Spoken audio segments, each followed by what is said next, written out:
had so many really.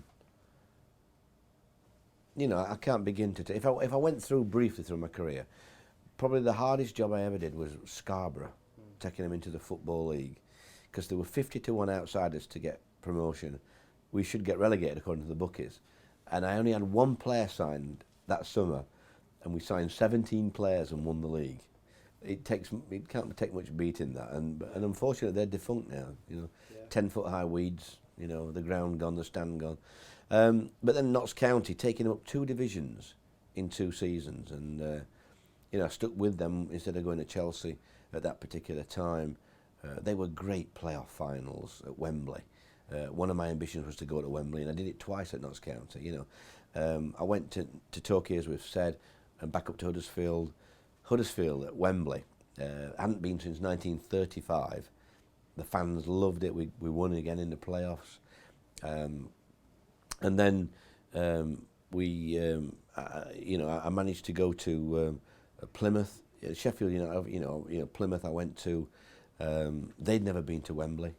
To win the playoffs and go up through that was special.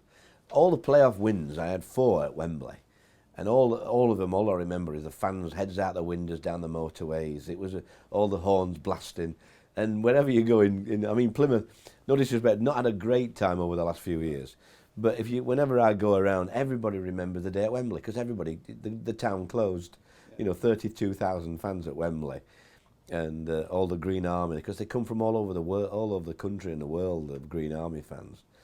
So they were great times, you know, and then Sheffield United special. You know, if you'd have told me I managed Sheffield United when I was a kid, that was my team, and you know, in short trousers, climbing over the fence to get him free, and you know, all those things. It was brilliant to manage that club and to sit in the bath after. And Derek, the kit man, used to bring me a cup of tea, and I used to think of all the little kids going home when we'd had a good result, and we had some great times at Sheffield, and going home happy and talking to the dads like I did, you know, and they were great times for me, with it being my old club. And then continuing on that, thinking I was packing in, only to think I don't want to finish on that. I don't want to finish like it did with the Tevez thing.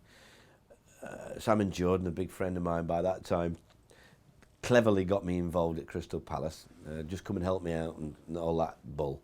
But ended up working for him and doing what I did. It was great for me to put that in the book, because the fans at Palace, although they knew that I didn't do a bad job there, and they gave me a good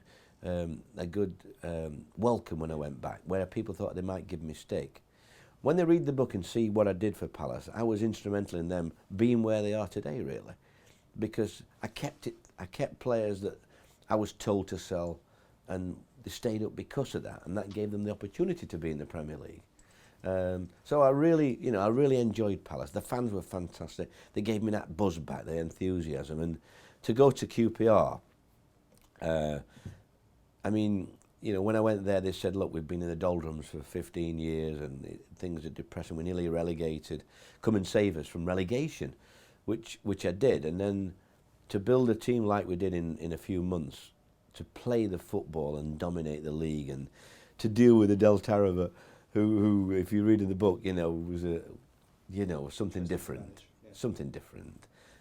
To completely go against everything I've thought about in management, to do with that, probably gave me more satisfaction than anything else, because I had to change so many of my principles, but I knew it was right. I knew, you know, I used to watch Ferguson and all these other managers and think what it must be like to go away from home and know that you can win every game. And I had that for one season at QPR. I thought we could win every game, me, at QPR, and you know, that's what you do as a manager, and I loved every minute of it. And you know, when I left QPR in the circumstances, which was disappointing for me, to get nearly 6,000 emails, every one of them had a story. You know, so I was told, are you going to reply to them all? Just do a standard letter. Thank you for your email. But when you read them, they were all stories about the history, the fathers, the sons, the mothers and dads and all sorts, and you know, what it meant to them. So you couldn't reply to one with a standard letter. It would be an insult. So we've still got to reply to them, and we will do that. Sharon says we will do 10, 20 a week or something like that. And unfortunately, I'm not very good on the IT. on the old emails and that. But that probably was as good as anything. And it would have been great to take Leeds up. We were very close. We lost so many points in injury time. We just hadn't got enough quality. We lost Snodgrass when we shouldn't have lost Snodgrass, and we got £3 million from him and didn't spend it.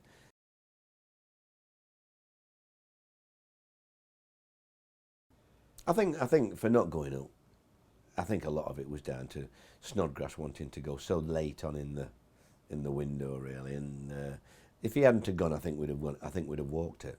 Yeah. As a little a thing as that, we never quite had the pace and ability that he had, because you can't buy your Snodgrass. It's all right getting £3 million, but if you don't spend it, it's not going to help you really. And the only time we looked something like after that was we managed to get Jerome Thomas at Christmas for a month, and he came in and did what Snodgrass could do. Went straight at players and created problems, and I think we won nearly every game in December, and it showed you what we were lacking. But we weren't lacking a lot. When you look at the clubs going up, for example, I thought we beat Crystal Palace after they had about 19 games undefeated. We beat them at home, and they were lucky to get a point away from home. Once again, an equaliser. So we had opportunities, but we weren't quite.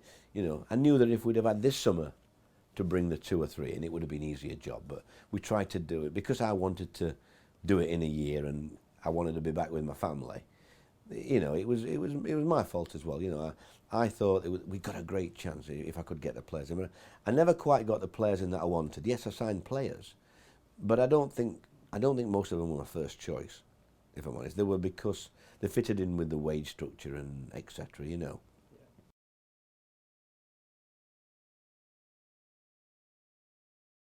Well, I don't have a relationship with Mark. I don't have a relationship with many managers. I don't think you do really. I think you have 1 or 2 managers that you might speak to a little bit more. But I think we're all on our own really. We all know we have to look after ourselves, and that's how management is. It's a lonely job at times, and that's why your family's important. But no, I think when you leave a club, you always look who comes in. Things like that are usually decided before you leave the club. And I've been in the other situation, where I've taken over from managers as well. So it is difficult, but and you don't enjoy when you get the sack. I don't think any manager enjoys that, but you have to move on.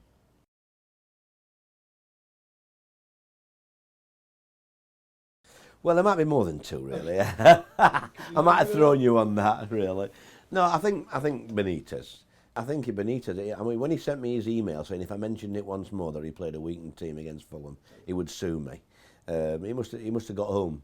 He must have realised that he'd made a mistake. What I couldn't understand is, yes, they were in the Champions League final, but that was 3.5 weeks away, 17 days away. For heaven's sake.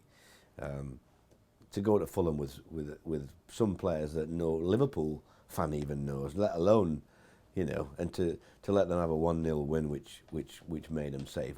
Yes, it does leave a sour taste, but Sir Alex did the same in the last game, and I didn't like his team selection against West Ham, but I realise now to be at the top level and to do what Sir Alex has to do, you only have to worry about yourself. You don't worry about Neil Warnock or anybody else. You have to be focused on what's good for Man United or what's good for everybody else. I don't think it's right, but that's by and by into who worries about what I think. It's when you're in that situation. If the cap was on, or the boot was on the other foot, it's difficult to accept. And Alex rang me and apologised to me about the team. Not apologised, but he said, we had 20 corners and 50 shots or whatever it was on the day. But as I said to him, when West Ham picked the team sheet up and there were no Ferdinand or Rooney or Giggs or you name it, it's got to give you a big lift. That and and that's how I feel. I will always feel like that till I be dying days. That doesn't change anything like that. But I've no real bitterness with them. It's just. I realise they have to look after their own clubs, and it cost me. But everybody says it was the other 20-odd, 30-odd games that you should have got the points. But it didn't help that. And the managers that I dislike, really, I think common knowledge at the time was Gary Megson and Stan Turner. And we had run-ins every other week, I think. I've since shook Stan's hand when we played Hull City, and I haven't met Gary since. But you know, it's. I think that was common knowledge. That I mean, you're bound to have one or two people you dislike in football when you like me and you open your mouth a lot and sometimes get into trouble.